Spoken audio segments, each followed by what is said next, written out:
वंश के बारे में। देखिए फ्रेंड्स, ये जो सलंक्यान और विष्णुकुंडी जो अभी आप देखेंगे कि हमारी जो हिस्ट्री का जो सिलेबस है उसमें नया टॉपिक जुड़ा है। इसका वीडियो आपको यूट्यूब पे, गूगल पे कहीं नहीं मिलेगा। आप देखेंगे इसका वीडियो हिंदी में और इंग्लिश में हम इसका बनाएंगे, तो हिंदी और इंग्लिश में आपको वीडियो कहीं पे भी इसका नहीं मिलेगा।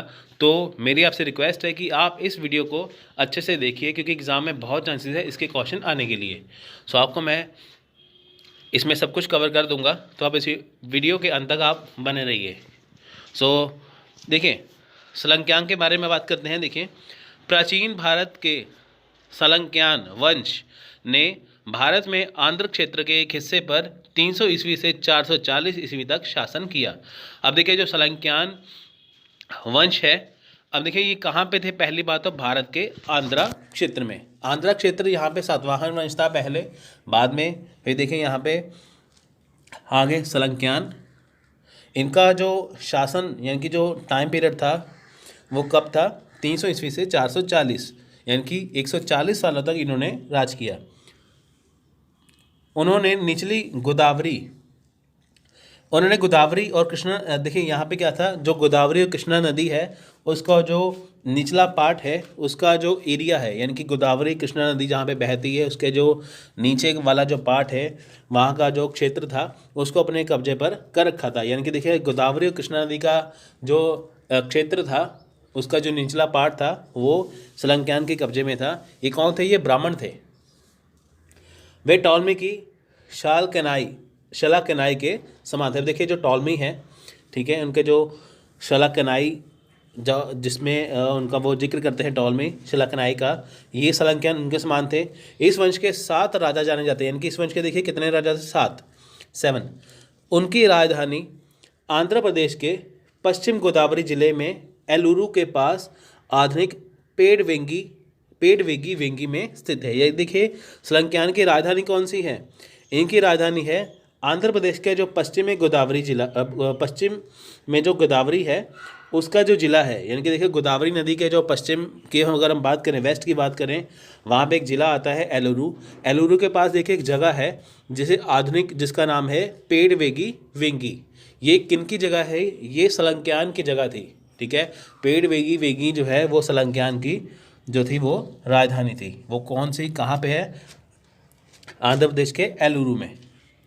सलंक्यान आंध्र इक्वाशु वंश के उत्तराधिकारी बने। अब देखिए, इक्वाशु वंश आए। अब देखिए, पहले सतवाहन वंश था, फिर इक्वाशु वंश आया, फिर उसके बाद कौन आए? सलंक्यान। यानी कि सलंक्यान किन के बाद आए थे? इक्ष्वाकु वंश के बाद। और दक्षिण भारत के पल्लव राजाओं के जागीरदार थे, ठीक है। आप देखिए, पल्लव राजाओं के क्या थे? दक्षिण भारत में जो पल्लव राजा थे उनके ये जागीरदार थे। आप देखिए, जैसे सामंत हैं, जागीरदार होते हैं ना, जो टैक्स इकट्ठा करते हैं, तो इनका वही काम था। ये किनके अंडर थे? पल्लव के। उनके समय के दौरान तेलुगु और कन्नड़ की लिपि अन्य दक्षिण भारतीय और उत्तर भारतीय भाषाओं से स्पष्ट रूप से अलग होने लगी। अब देखिए, यहाँ पे क्या था, जब सलंक्यान का टाइम पीरियड आया, समय आया, तब क्या था? देखिए, जो तेलुगु भाषा है जो आंध्र प्रदेश में थी और कन्नड़ की जो लिपि थी वो अन्य दक्षिण भारतीय और उत्तर भारतीय भाषाओं से स्पष्ट रूप से अलग होने लगी।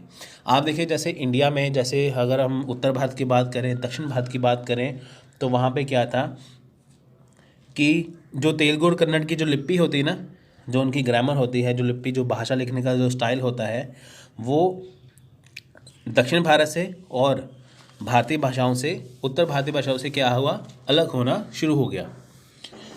देखिए, किंग्स, यानी कि देखिए यहाँ पे इनके राजा कौन थे? हस्ती वर्मा, नंदी वर्मा, विजय देव वर्मा और विजय नंदी वर्मा। देखिए, यहाँ पे हमने 7 राजाओं के बारे में बात की थी, लेकिन जो 4 इसमें फेमस थे, ठीक है। अब देखिए, तथ्य इसके जान लेते हैं। सबसे पहले देववर्मन थे, जिन्होंने 300 ईस्वी में शासन किया। उसके बाद देखिए, उन्होंने अश्वमेध यज्ञ करवाया। अगला ज्ञात राजा, अगर हम अगले राजा की बात करें, हमें हस्तिवर्मन प्रथम देखने को मिलते हैं, जिसे समुद्रगुप्त ने पराजित किया था। उनके बाद नंदी वर्मा राजा बने और उनके बाद हस्तिवर्मा द्वितीय राजा बने। यानी कि देखिए, सबसे पहले कौन आए थे? ठीक है, सबसे पहले देववर्मन आए थे जिन्होंने अश्वमेध यज्ञ करवाया।